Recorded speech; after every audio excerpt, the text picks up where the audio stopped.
We're getting our permit checked again. So Ron's taking care of that. I'm going to introduce the next speaker, Mike, and I'm not sure if I'm going to say this correctly. Sessa. Round of applause for Mike. Mike, come on up there. Trying to hurry us up. The Clark police is trying to get us out. Well, I'm from Michigan. I'm happy to be in D.C. to deliver the message to the Congress and the President of the United States. You know, Bill Clinton's probably saying, listen to those angry voices of hate out there. He's probably saying, how dare you call yourselves patriots? And how dare you come to Washington, D.C. to criticize me and my government? Well, Willie, I can tell you that those voices you're hearing out there are not the voices of hate. They are the voices of freedom and liberty. They're the voice of America. And how dare you challenge our patriotism when you dodged the draft and hung out in Moscow protesting the Vietnam War. Shame on you, Mr. Clinton. You have disgraced and alienated a nation.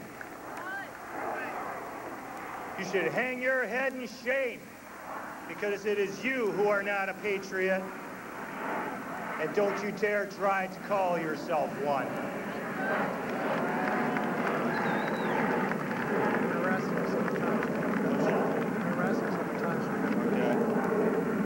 Well, I've been notified that I got to keep my speech short here.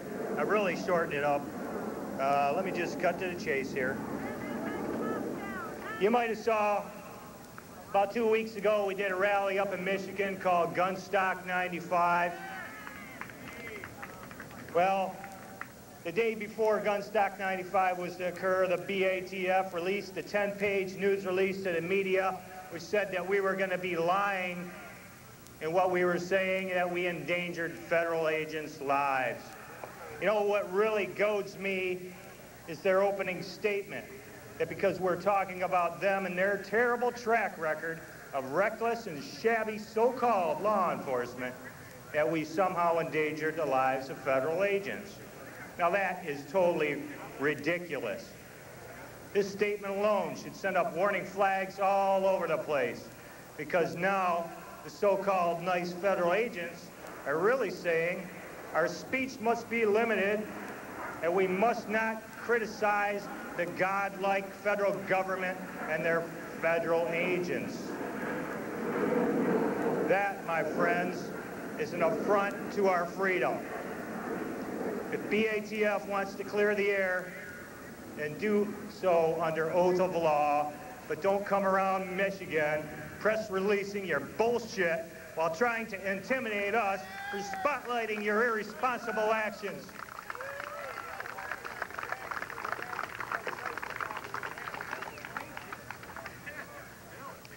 Let our leaders accept the responsibility and appoint a special prosecutor to investigate the allegations that we all know have taken place.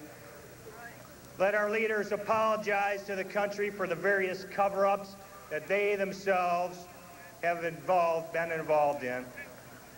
Let's quit the blame game and get to the root of the problems in this country, and let's get America back on the right track.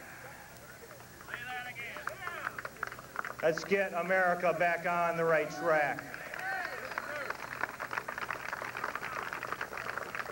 The far left wing of Clinton's Democrat Party has held power for the last 40 years.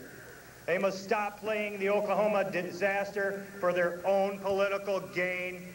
Americans are disgusted with it, and it must stop.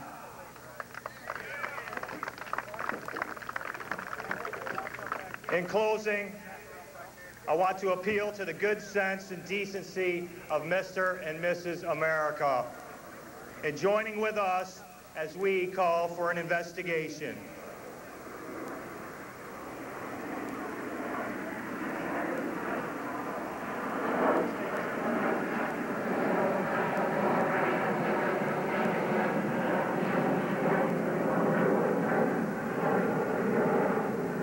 We're asking for accountability, responsibility, and justice for America. Remember the words of the late Martin Luther King. An injustice anywhere is a threat to justice everywhere.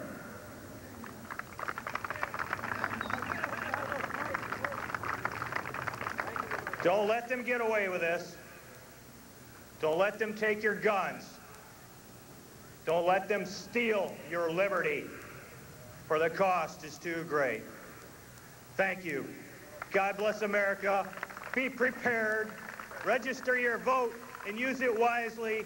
And join the Gun Owners of America, the Committee of 1776, fighters for freedom and liberty. Thank you. C. Gordon Liddy signed my book. As you know, we invited